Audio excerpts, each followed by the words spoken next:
तिल बुग्गा बनाने के लिए हम सबसे पहले अपने वाइट जो तिल हैं उनको ड्राई रोस्ट करेंगे। गैस की फ्लेम स्लो ही रखेंगे।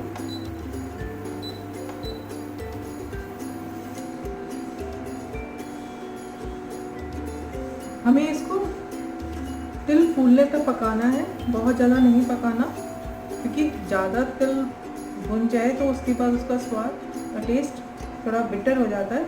इसलिए हमें बस इसको हल्का सा ही रोस्ट करना है कि ये फूल जाएगी और इनका कच्चापन चला जाए। ये देखिए हमारे तिल पूरी तरह से रोस्ट हो गए हैं, इनका हल्का सा कलर भी चेंज हो गया है और ये देखिए थोड़े से फूल गए हैं। इसका मतलब है हमारे तिल बिल्कुल तैयार है। अब हम गैस को ऑफ कर देंगे और इसको एक बाउल में ट्रांसफ़र कर देंगे।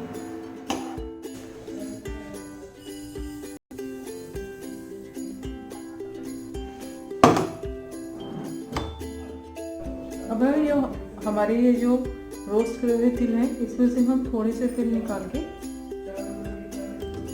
सेपरेट रख लेंगे। इसको हम बाद में ऐड करेंगे। और जो ये हमारे बाकी के तिल हैं इसको हम मिक्सर ग्राइंडर में डाल के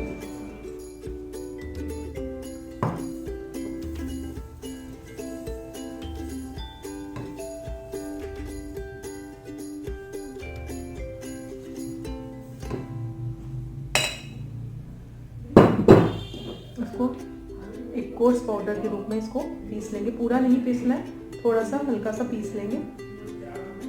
आइए हम इसको पीस लेंगे। देखिए हमने इन तिलों को हल्का सा पीस लिया है, पाउडर नहीं बनाया, हल्का सा कोर्स पाउडर बनाया। अब हम सबसे पहले कढ़ाई में ये जो हमने आधा कप दूध लिया था वो डालेंगे। ये मिल्क पाउडर है, इसको डालेंगे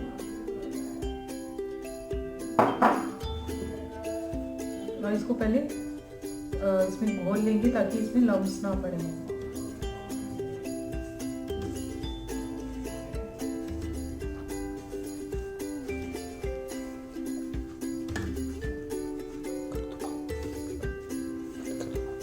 देखिए हमारा मिल्क पाउडर दूध में बिल्कुल मिक्स हो चुका है।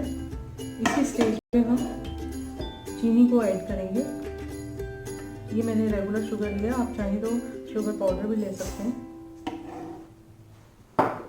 अब हम गैस को ऑन करेंगे।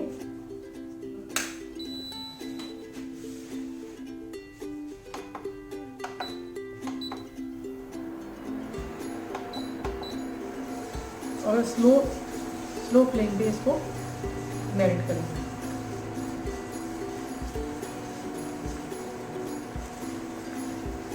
हमें शुगर को अच्छे से मेल्ट करना है। यहाँ पे हम 1 टीस्पून घी भी ऐड कर देंगे।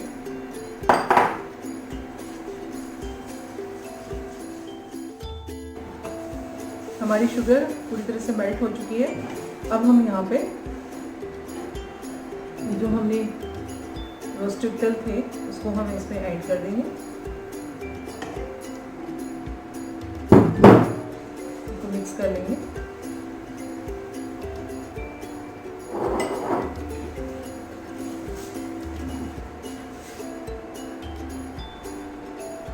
यहाँ पे हम ये जो इलायची पाउडर, कार्डामम पाउडर था, इसको भी ऐड कर देंगे।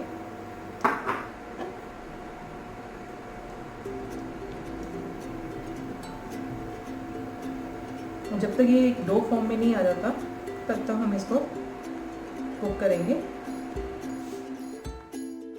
यहाँ पे हमने जो पहले जो थोड़े से तिल निकाल के रखे थे उसको भी ऐड कर देंगे।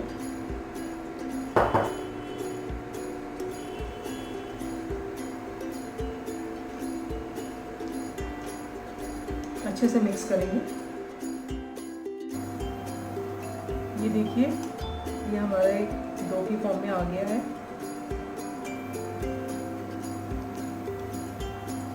आप देख रहे होंगे,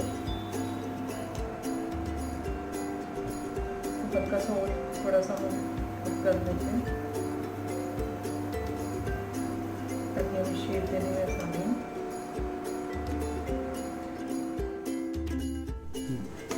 हमारा मिक्सर रेडी है। अब हम इसको इसमें ग्रीस की हुई चॉपिंग बोर्ड पे इसको ट्रांसफ़र कर लेते हैं। अब हम इसको स्पैचुला की मदद से फ्लैट कर देंगे। हम इसके ऊपर जो हमने पिस्ता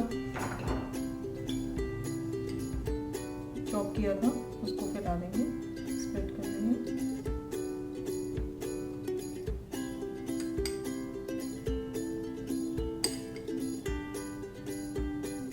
देखिए कितना सुंदर लग रहा है। इसको हम थोड़ा सा प्रेस भी कर देंगे ताकि ये नीचे चला जाए। हमने पिस्ता को अच्छे से गार्निश कर दिया। अब हम एक कुकी कटर लिया है हमने, इसकी मदद से हम इसकी गोल शेप काट लेंगे।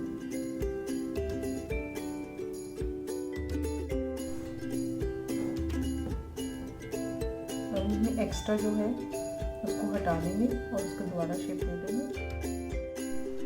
देखिए हमारा तिल बुग्गा बिल्कुल बनकर तैयार है। अब हम इसको काजू से गार्निश कर देते हैं।